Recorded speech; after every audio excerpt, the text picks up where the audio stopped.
Yes, Mitchell Davey, Fox 19 Cincinnati. Thank you so much for taking the time today. Hey Mitchell, how you doing? Good, how are you? Good. All right, so this film tackles AI and technology through a very playful and vibrant tone without losing its impact and timeliness. As the director, how did you approach finding that balance so it never tipped too far in either direction?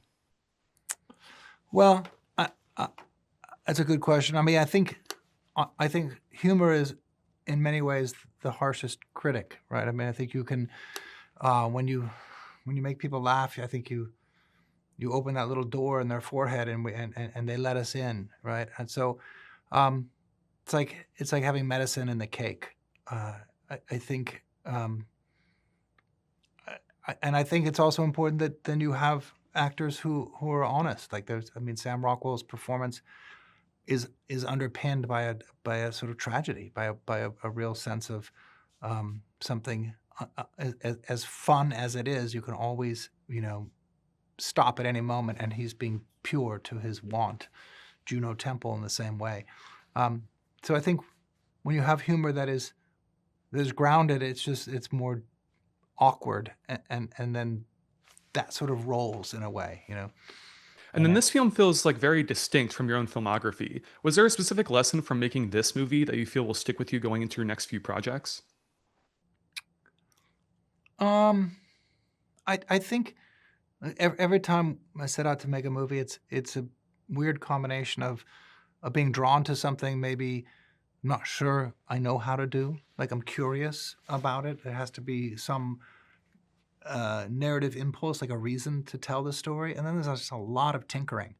There's like, and sometimes they blow up. Sometimes they explode in your face. You kind of hope they do, but trying to get to that place where the wheels could almost fall off at any moment. I think that's where I like to live.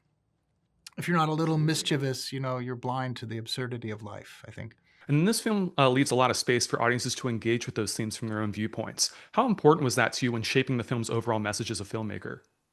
Yeah, it's been really interesting to watch this one with 500 strangers in a darkened room. I think it's really essential that it's a theatrical experience because you'll see it percolate. Like some people might not know, like how am I supposed to read that? And then they'll hear somebody else laughing, and then there's somebody else, and that group might like be not unsure about this, but then they feel someone else's response, and there's that sort of contagious sense that you get when you sense other people's interpretations as you're watching the movie. I think that's important, and I really hope people go to the movie theater and see it in a theater with strangers. And I feel like it's oddly anxiety reducing if that experience. Go have some pie and conversation afterwards.